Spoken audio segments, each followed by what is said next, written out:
आप सब जानते हैं कि वेस्ट बंगाल प्रदेश कांग्रेस कमेटी और हमारे national high command Congress president Kharge जी,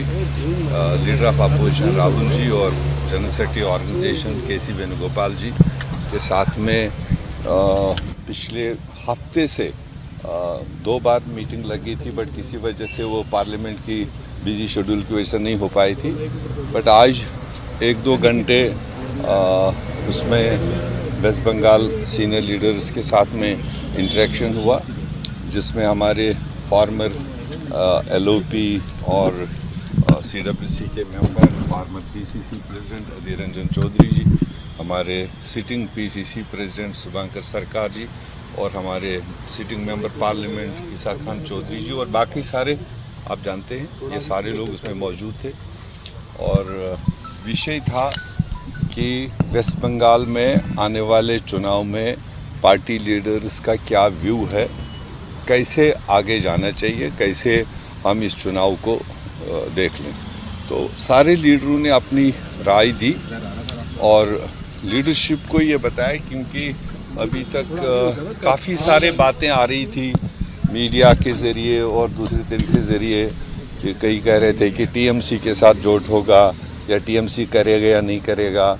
कांग्रेस करेगा नहीं करेगा, लेफ्ट के साथ में और भी स्मॉलर पार्टीज़ वहाँ जो डेवलप हो रही है। तो लीडरशिप ने कंप्लीट जो मौजूद थे लीडर उनकी बात सुनी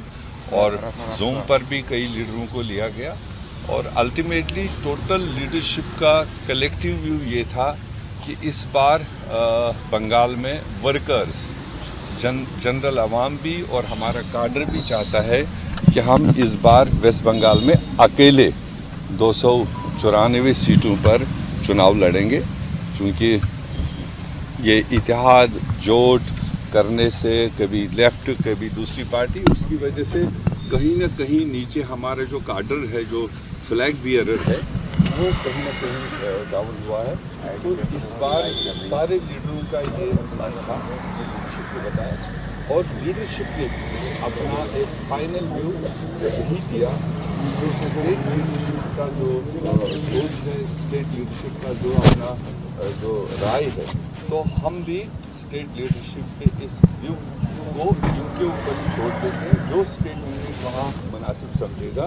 उस तरह से अपना आने वाले चुनाव की तैयारी कर सकते हैं।